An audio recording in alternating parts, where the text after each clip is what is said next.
Good morning, fellow peeps and folks. I'm Allie, and today we are gonna finish up season 12 of Red vs. Blue. We're gonna watch episode 19, which is only 13 episodes, yeah.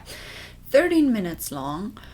A little bit shorter than the last one, and we're also probably, well, maybe we're gonna have credits. Maybe we don't.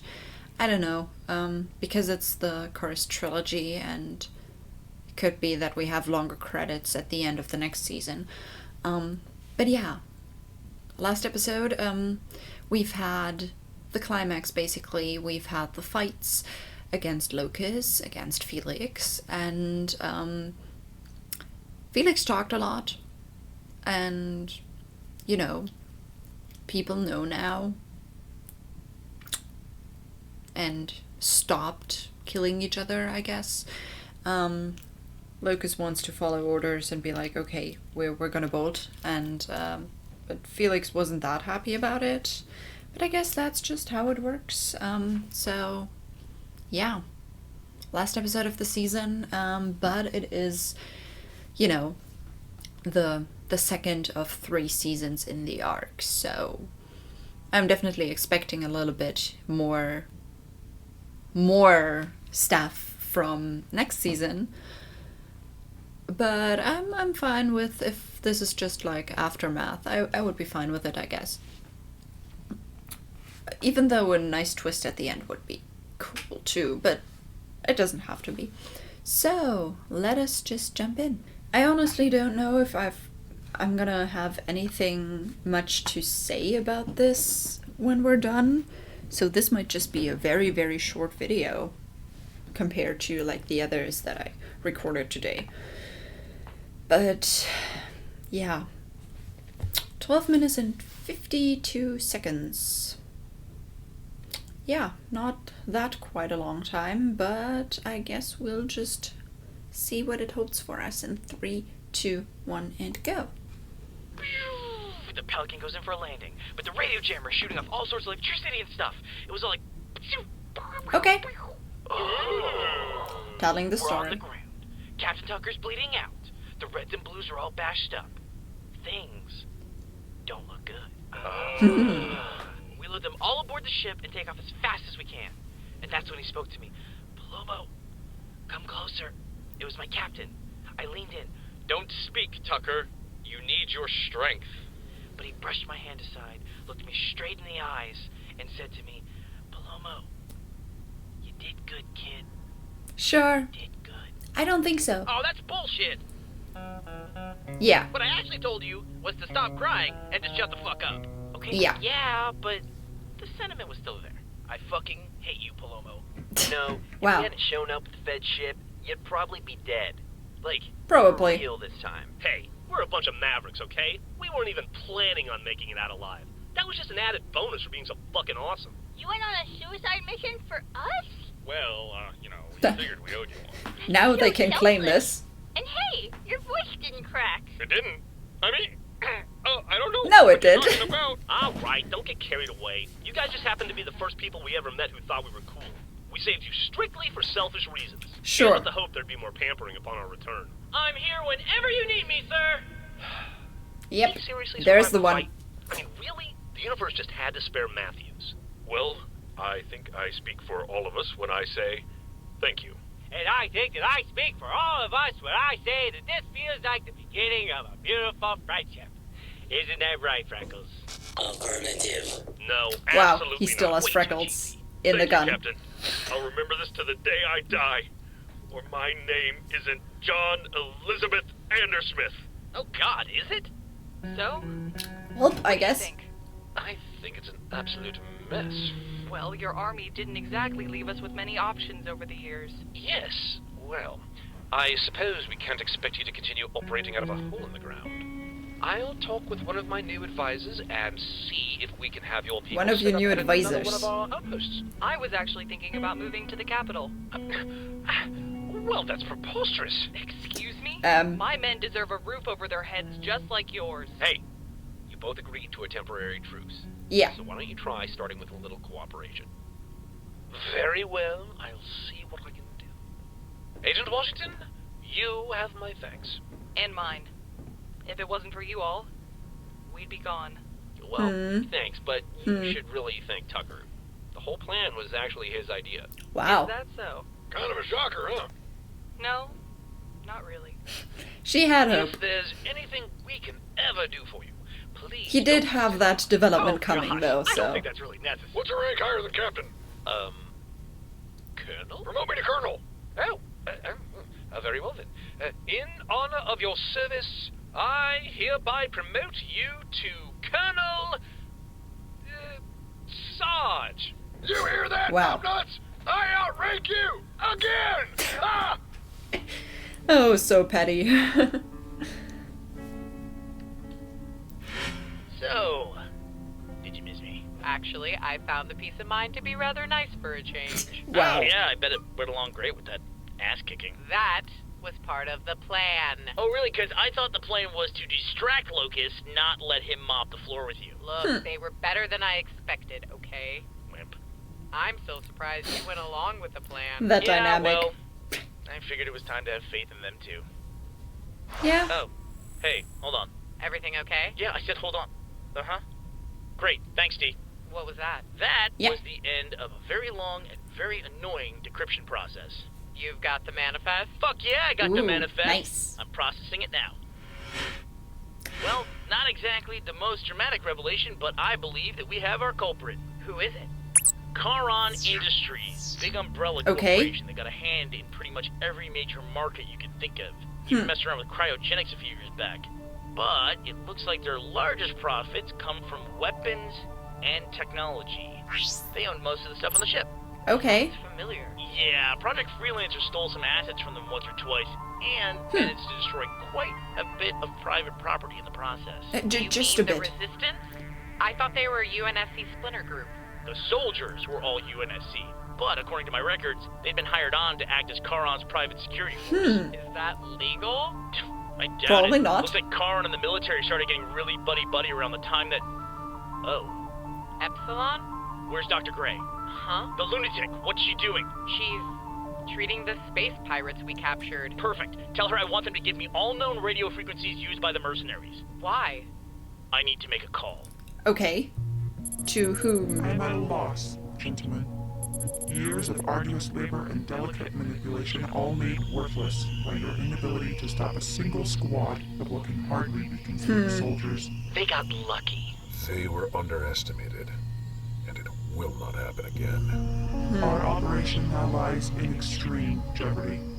Word of our involvement can never find its way back to Earth or the UNSC. Oops. What are our orders? Eliminate them? Go to war. Well, damn. Hello? Yes. Hello? What is this? Extra sauce, please. An outside transmission. How'd they get this channel? Colorful Space Marines stop corruption. You know, I really love the picture they used for this thing, but I gotta say, I think I like the description even more.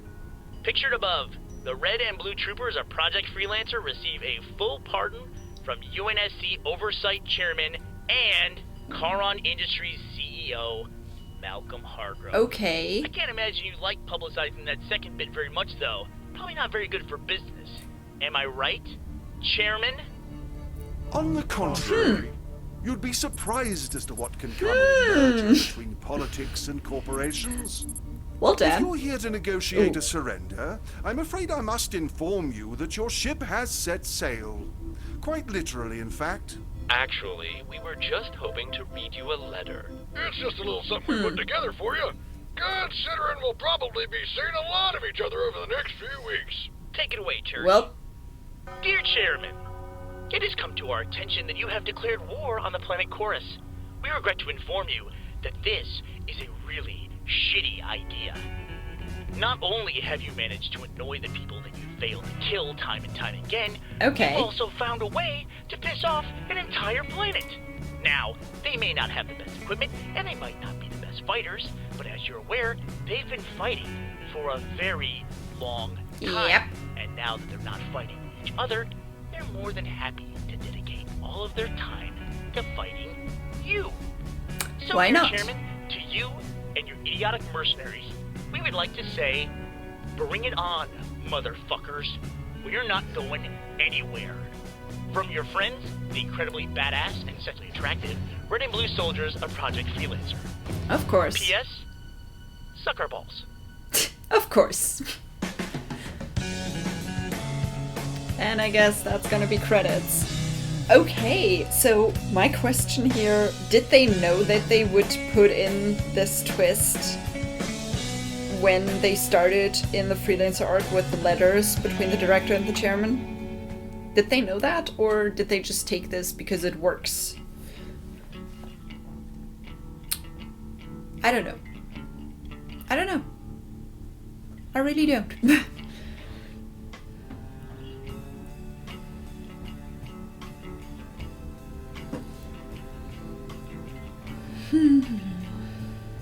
Alright, alright.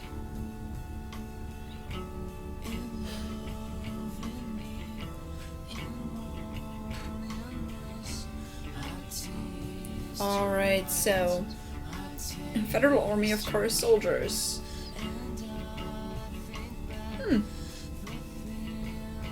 Yeah, you can see a lot more, you know, names that you know from like RWBY and stuff.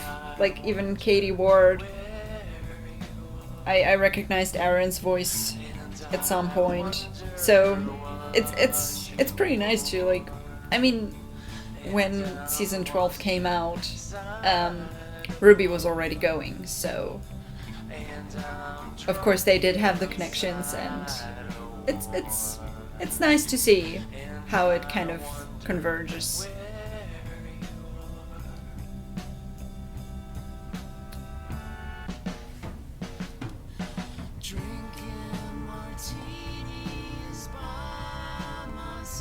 Okay, that song. But yeah, I like that they put in like the little reveal of who Control is already. I wasn't expecting that, honestly. I was expecting the plot of the next season to be, you know, part of finding out who it is and all that. But apparently, Karen, the other, you know, group there, was already doing stuff against Project Freelancer for a while. So, you know.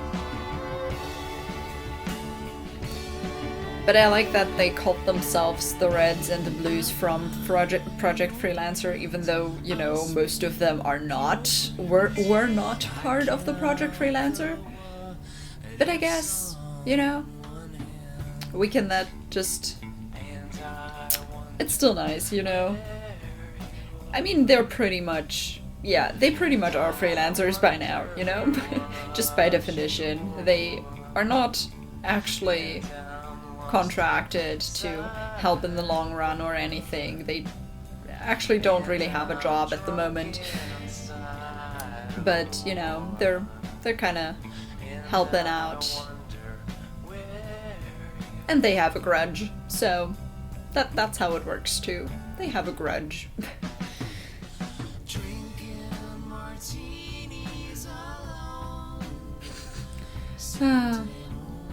Yeah, drinking the martinis. I only have a coffee that is already cold because I've been sitting here for a while. Because I've recorded 2 episodes of Overlord and then this second half of Red vs. Blue Season 12. But yeah, I don't think I have much to say about the season as a whole. I liked the twists with the mercenaries. I did like the twists there. They weren't as mind-blowing as some of the twists of Freelancer arc, but they were good. I didn't expect Felix, you know. That's the thing. I did buy Felix being on our side. Maybe you could have guessed it beforehand that he was just posing, but I just didn't. I just went with the flow. Yeah. And that's gonna be it. We're not gonna watch the prologue of season 13. So yeah, that was season 12 of Red vs. Blue. Like I said, twist was good, or twists were good. I like that we have Church and Carolina back, because honestly, you know, what we've seen, the dynamic between Church and Tucker is just, you know, that's classic. We need that. But I think the thing I liked the most other than that is Tucker's development, honestly. We've had that from the beginning there when he lost one of his team because of a decision, and we've had that sprinkled in through the whole season. Him making decisions that lead to, well, not that great things. Him making mistakes. When he wasn't patient enough for Church to finish with that drive or something. And that whole thing. And we've had a few talks. We've had a talk between Tucker and Kimball. We had, I think, yeah, we've had that talk, right? I don't remember that wrong. I don't know. We've had a few talks, and then, you know, the one where Wash told Tucker that people just make mistakes and you just gotta try again and try differently, and, you know, all of that. And hearing that this last thing was actually Tucker's plan was a pretty good conclusion to this development there. He has changed quite a bit, even though he sometimes still is annoying. I do like him a lot more than I did in, like, the beginning seasons. So, that's good. And, yeah, just the having Felix talk, just, you know, have the villain talk, have them say everything they planned out loud, so, you know, and then record it and put it out into the world, you know. Yeah, that was, I mean, it's a trope that's been used so many times, but in that case it does work because, you know, it's Red versus Blue. They do such stuff. But yeah, Tucker actually being injured, so, you know, even though it was his plan, he actually put himself in danger consciously. So, respect for that. No one important died yet, so, I mean, that's a thing. I like the scene where Lopez just, you know, lost his head again and then found out, oh, I can still move the body. That's good. So yeah, that was a great moment. Him first being like, oh shit, I'm ahead again, and then, wait. But yeah. I don't know. I don't have anything else to say, so that's gonna be it for this season. The next videos, if this all goes according to plan, will probably be the RWBY Volume 8 soundtrack, OST, reaction analysis, whatever. Because it is out, and I have been waiting for a bit because I've had a lot of stress, and actually, I still have a bit of stress for the next 1.5 weeks. Until my semester is over. Right now, like, when you watch this video, it's gonna be done already, but technically I still have stuff to do. But yeah, like I said, RWBY Volume 8 OST. After that, we'll see how it will go with you know, RWBY Volume 9, how long it will still take. I mean, if Rooster Teeth needs some more time, then they need some more time, you know. I sometimes read those comments where people complain about it, that, you've taken too long, whatever, and I'm just like, you know this is hard work, right? You know that. You know they can't just pull it out their ass. So, we're just gonna see how the info is gonna go, and if, you know, Volume 9 comes out soon, then great! I'm gonna have fun watching it. I'm looking forward to it. If not, then we're starting out with Season 13, and, you know, do more of the Chorus trilogy for Red vs. Blue. So that's the plan, and yeah, I guess on this note, have a nice day, and I'll see you in the next video. Bye!